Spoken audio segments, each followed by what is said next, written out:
Assalamualaikum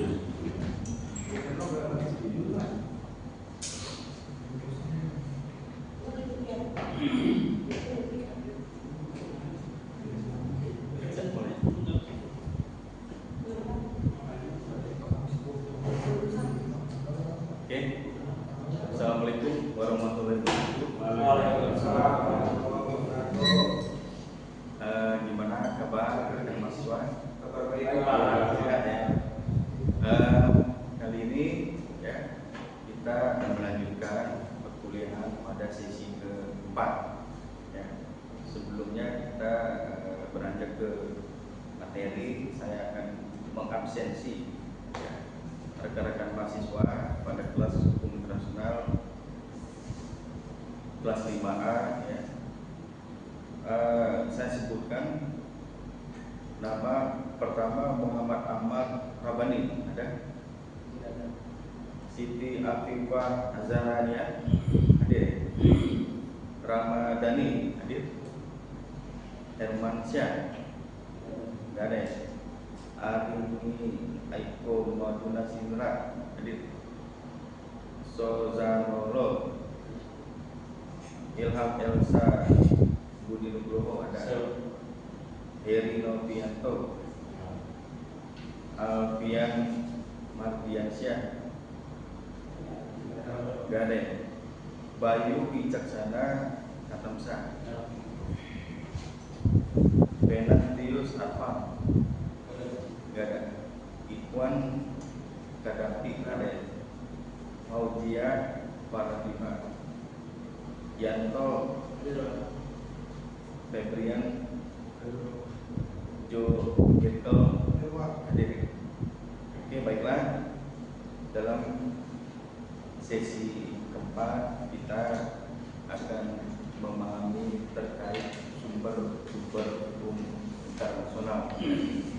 Dalam hal sumber-sumber hukum internasional nanti akan memahami terkait adanya perjanjian internasional, traktat, ya,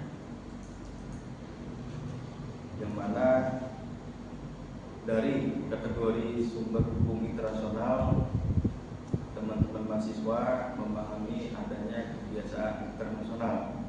Kebiasaan ini timbul di antara soal hal yang hidup di negara-negara yang memiliki kedaulatan ya, seperti Indonesia ya, negara yang memenuhi perlautan, perairan ya, maupun masyarakat yang secara komunal ya, yang memiliki kebiasaan bahwa mengadopsi secara kebiasaan hukum menganut Eropa ya, ataupun civil law ya. Dari kebiasaan ini yang menjadikan suatu adab ya, yang tumbuh dan besar serta hidup di masyarakat hukum internasional ya. Tentu di berbagai bangsa ya, negara-negara berbasis internasional ya, itu memiliki corak pandang terhadap hukum yang hidup di negaranya ya. Begitupun secara traktat ya. Traktat secara formulasi ya, hukum formalnya ya, tertulis menyerupai konvensi ya. Kita kenal misalkan ada konvensi Jenewa ya, 1869 maka memang sepakati terhadap negara-negara ya, secara tertulis ya. Ada secara traktat bilateral ya. Ini kan disepakati buat meningkatkan hukum internasional ya, atau perjanjian internasional di dua negara ya. Adapun traktat secara multilateral dibuat lebih dari dua negara ya, yang mana menjadi komponen penting di dalam hukum internasional maupun pergaulan internasional ya. Lalu ada keputusan pengadilan ya, seperti arbitrase ya, ataupun pengadilan di mahkamah internasional. Nanti di sini sifat judicial judge ya, ataupun internasional judge role, yang mana nanti terhadap penyelesaian sengketa ya dipercayai terhadap institusi pengadilan internasional ya. Kemudian ada karya-karya hukum ya, ini menjadi literatur ataupun literasi ilmiah yang menyerupai ataupun menyepakati terhadap wawasan ya, terutama hukum internasional untuk memberikan hasanah pemahaman yang objektif ya, misal dalam penyelesaian ataupun memutus perkara internasional ya. Jadi dalam hal ini menjadi bentuk bagian presiden ya, ataupun mengikat terhadap subjek ya. Kemudian ada keputusan maupun penetapan organ-organ dari lembaga nasional ya. Bisa dari Palmerah itu sendiri ya, kemudian organisasi internasional yang PBB ya, ataupun konvensi Jenewa ya, yang dalam hal sepakati mampu untuk memberikan solusi penyelesaian persoalan ya secara lintas negara ya, ataupun persoalan yang mengakibatkan dispute ya, nantinya secara resolusi dispute ya, ini menghasilkan alternatif solution ya. Kemudian kalau kita melihat sumber hukum internasional ya, di dalam pas di dalam garis statuta traktat internasional ini menjadi hal yang pokok ya, menjadi utama penting untuk bersumber ya, karena ini menjadi konvensi nantinya secara formula yang dapat mengakomodasi ya terhadap masukan-masukan ataupun penjelasan pengetahuan. Kemudian kebiasaan internasional ya. Di sini ada mahasiswa ketahui bahwa kebiasaan internasional tadi yang seperti disampaikan ini menjadi bahan praktek secara bahan sekunder nantinya ya, melihat daripada jurisdiksi atau jurisprudens ya, maupun secara primer ya, yang melihat kondisi kebiasaan dalam penerapan penyelesaian. Adapun dari prinsip-prinsip hukum yang diakui oleh bangsa-bangsa beradab, ya, kita adopt ya, di mana hasil dari kajian studi ilmiah ya, itu ini yang mewarnai hukum kita, seperti kita telah memiliki ya sumber hukum tersendiri yang bersifat nasional ya, yang memiliki gaya corak ya, atau prinsip yang tertanam secara adab. Tentunya putusan kita ini memberikan suatu pemahaman ya dari segi intelektual ya, para sarjana ya, para ahli ya, karena rekan-rekan mahasiswa nanti setelah lulus menjadi sarjana ya, ini akan menyandang sebagai ahli hukum ya. Tentu ini menjadi pertanggungjawaban moral rekan-rekan mahasiswa menyandang gelar ahli hukum. Kemudian ada sumber hukum internasional yang didasari dari sumber hukum yang mengatur hubungan antar negara ya, maupun berkaitan dengan hal-hal yang mengatur secara hukum internasional itu sendiri. Ya. Tadi kita sepakati bahwa traktat yang diatur dalam pasal 8 ya di terjadi dulu ya terhadap regulasi yang diatur atau mengatur tentang mahkamah internasional. Kemudian sumber hukum internasional juga meliputi terhadap perjanjian internasional itu sendiri, ya, di mana menjadi agreement internasional terhadap negara-negara yang sifat bilateral maupun negara-negara antar negara yang lebih dari 2 negara, ya, maupun secara konvensi. Ya. Kemudian mengatur pula secara prinsip hukum itu sendiri, ya, dari yang memiliki secara asas-asas yang hidup, ya, maupun kaidah-kaidah yang dianut, ya. Kemudian hal ini yang menjadikan hukum internasional hal yang bisa masuk ke ranah publik maupun ke ranah privat, ya.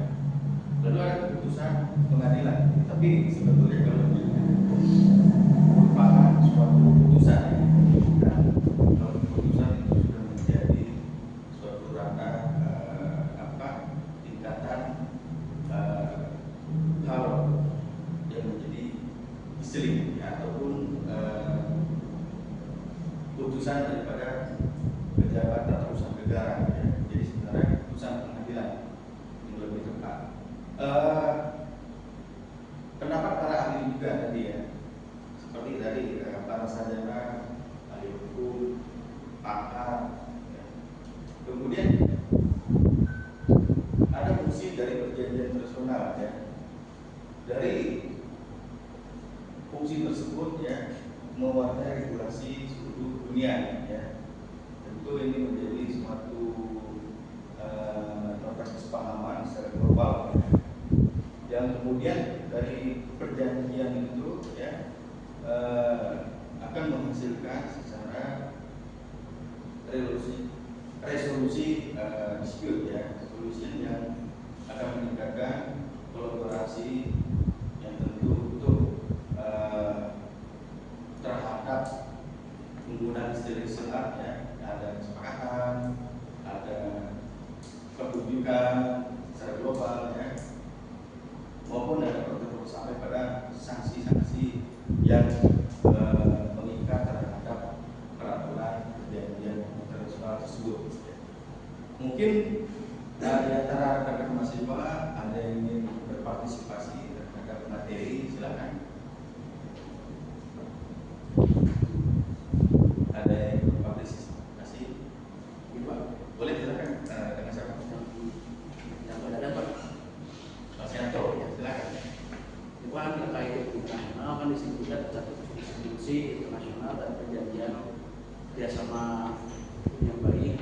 Nah, kalau melihat dari ini Pak, kejadian seperti ekstradisi Pak. Iya. Suatu negara meminta ekstradisi penjahat dari negara tersebut untuk dikembalikan. Nah, itu kalau ada yang kata ditolak Pak, apakah itu bisa membuat efek samping yang lumayan besar untuk negara tersebut Pak? Atau baiknya kita ekstradisi itu dikabulkan saja menurut pandangan Bapak ini Pak? Iya, baik, pertanyaan bagus, ya. Ya, tentu dalam hal ini, ya, setiap negara itu ada suatu hubungan, ya, maupun kerjasama yang baik, ya. Boleh saja dapat mengajukan terhadap bentuk-bentuk diplomasi. Salah satu menyampaikan suatu prinsip ekstradisi, ya, di mana terhadap subjek hukum, ya, yang didasari terhadap asal, ya, warga negara bangsa lain, ya, yang akan menerapkan ataupun secara patuh, ya, terkait kebiasaan hukum yang hidup, ya, tentu bisa dilakukan, ya, secara melakukan suatu komponen yang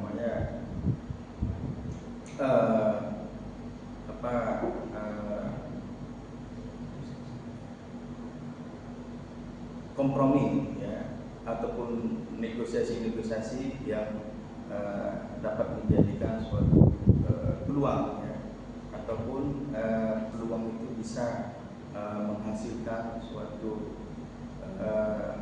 metode, ya, yang dapat memberikan suatu solusi yang berguna, ya, di antara dua belah pihak negara itu sendiri, ya. Bisa saja di dalam hasil negosiasi menghasilkan hasil yang tidak menguntungkan, ya. Bisa saja di dalam negosiasi menghasilkan yang belum berpeluang, ya, atau tolak. Itu kan suatu pertunjukan yang memiliki keputusan, ya. Nah, hal ini penting bagi setiap negara, ya, karena negara pun terikat terhadap perjanjian internasional, ya, sebagaimana menjadi dasar filosofi, ya, perjanjian Jenewa maupun PBB, ya, konvensi dan sebagainya, ya. Ini dengan memiliki suatu fungsi dan tujuan yang sangat baik, sejatinya akan menghasilkan kolaborasi, ya, antar negara itu, ya, menghasilkan politik yang baik, ya, ekonomi yang menjunjung tinggi kemaslahatan bersama, ya, maupun antar agama maupun ras yang bisa saling berkolaborasi, ya.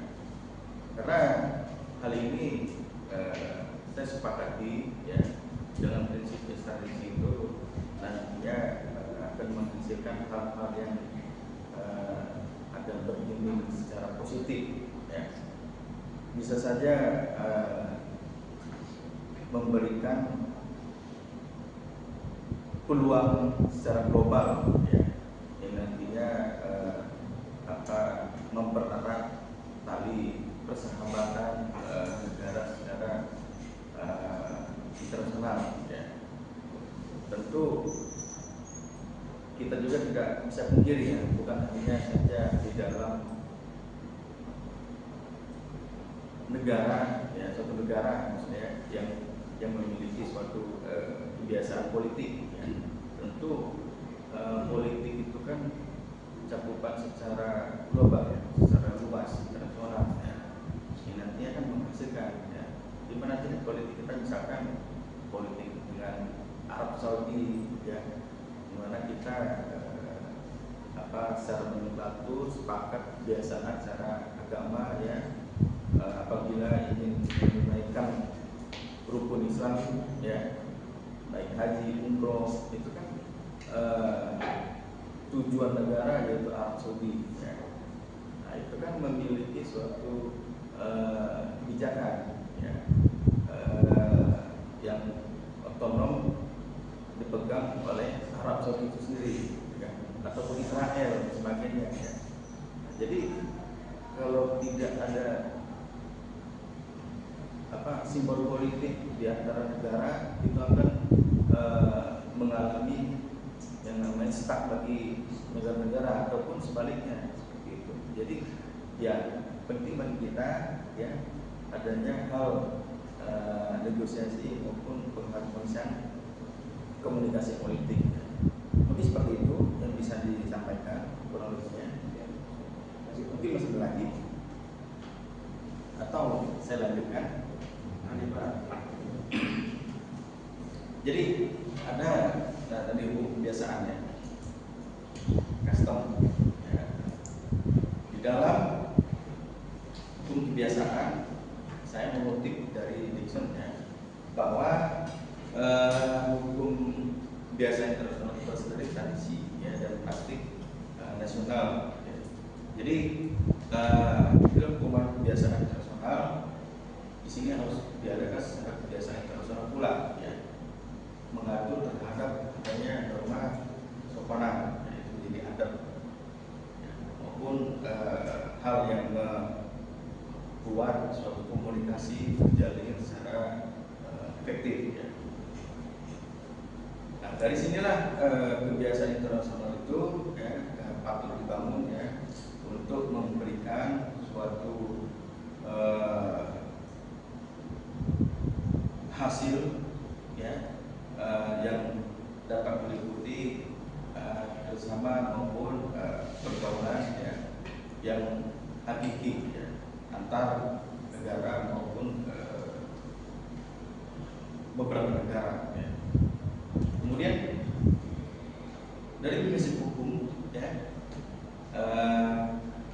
yang membidangi terhadap ada beberapa hukum ya, secara internasional dianggap hukum publik ya, hukum pidana itu ya, kita ketahui itu memiliki kesan sendiri terhadap pidana ya, yang memang kita sudah lama ya menggunakan hukum kolonial ya, peninggalan Belanda ya. Sekarang syukur kita sudah memiliki karya hukum sendiri ya, yang nanti walaupun akan disahkan pada awal tahun 2026 ya.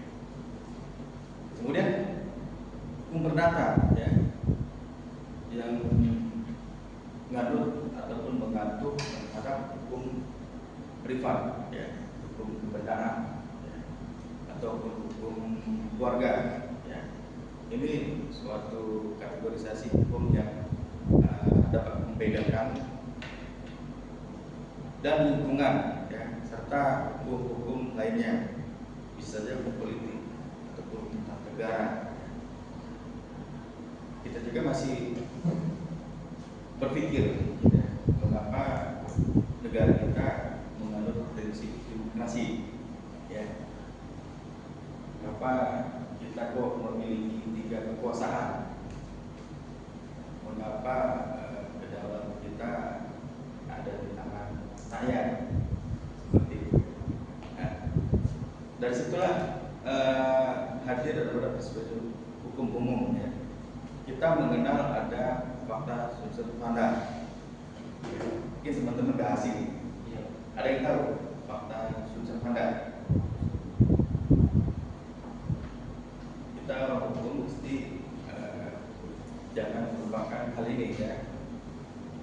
Suatu perjanjian ya, yang telah dibuat dan disepakati ya, untuk dapat dijadikan pedoman ya, terhadap perjanjian yang mengikat bagi para pihak ya. Ini sudah berlaku menjadi hukum ya, bagi para pihak yang menyepakati menjadi perjanjian itu ya. Tentu ada sebab dan akibat ya, apabila dilakukan dan apabila dilanggar ya. Kemudian ada lanjutnya secara itikat baik ya, bagi yang melakukan perbuatan larangan ya, dapat dikatakan sebagai itikat buruk ya, artinya telah dilakukan secara melanggar hukumnya yang dibuat secara privat. Secara resmi dikata ya, jadi hukum itu bertindak untuk pemberlakuan bagi para pihak ya. Bisa saja pihak itu telah melanggar kesepakatan, bisa saja pihak itu telah dilakukan secara prestasi yang digagalkan atau argumentasi ya. Ada yang belum dihitung ya. Jadi suatu perbuatan yang mesti harus ya, dinyatakan ataupun dimuat di dalam aturan ya. Apabila di luar dari itu tentu perlu dicarikan hukumnya ya. Ataupun memiliki persoalan hukum perlu digali secara harfiah untuk melakukan penemuan hukum. Ada divisi idem ya. Ini kan prinsip umum ya. Jadi dalam praktiknya di dalam polisi ketika perkara sudah diputus itu tidak boleh serta-merta untuk diajukan kembali retroaktif, ya. Misalkan berlaku surut ataupun tidak surut, tidak berlaku lagi, ya, dalam perbuatan yang telah lewat terlampau, ya, terhadap aturan yang berlaku ataupun baru dibuat, ya.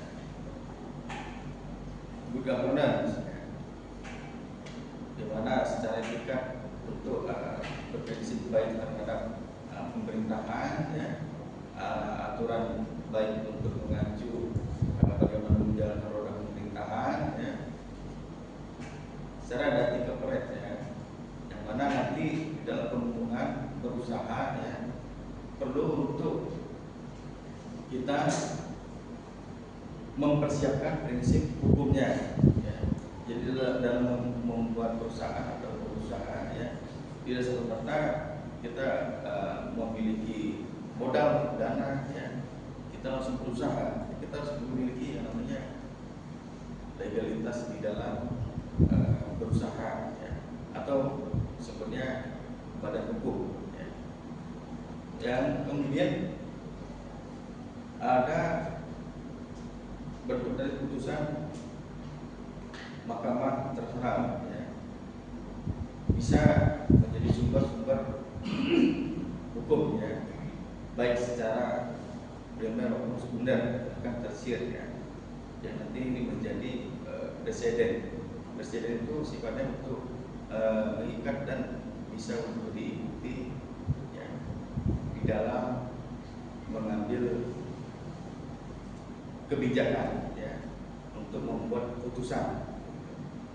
Kemudian di sini di dalam penerapan ganti rugi, ya, kalau di Indonesia itu kan bisa diciptakan secara langsung, ya. Nanti memberikan uang paksa terhadap pihak yang sekira telah melakukan pelanggaran hukum, ya. Nah, sini peraturan, ya, memperolehkan dari Perserikatan Bangsa atau PBB ini untuk ganti rugi secara internasional, ya.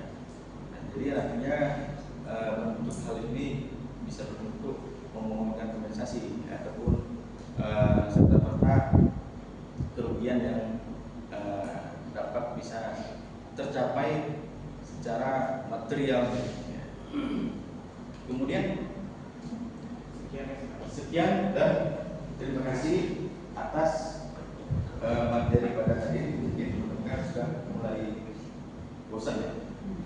Nanti bisa dibaca sendiri di dalam konteks materi sumber hukum internasional, ya, dan bisa dicek-cek di dalam pemahaman sumber hukum internasional itu sendiri, ya. Kemudian saya cukupkan bila tidak ada lagi yang didiskusikan, hanya atau cukup, ya. Ini tadi sudah saya absen, ya. Terima kasih untuk rekan-rekan mahasiswa atas partisipasi dan kerjasamanya dalam pemahaman materi pada sesi 4, ya. Dan nanti kita akan melanjutkan pada next week-nya di Kamis depan, ya, pada materi ke-5, ya. Tapi demikian saya cukupkan. Wabillahi taufiq wal hidayah. Selamat sore untuk kita semua. Waalaikumsalam warahmatullahi wabarakatuh. Kalau malam kita ngelok, ya. Sore saja.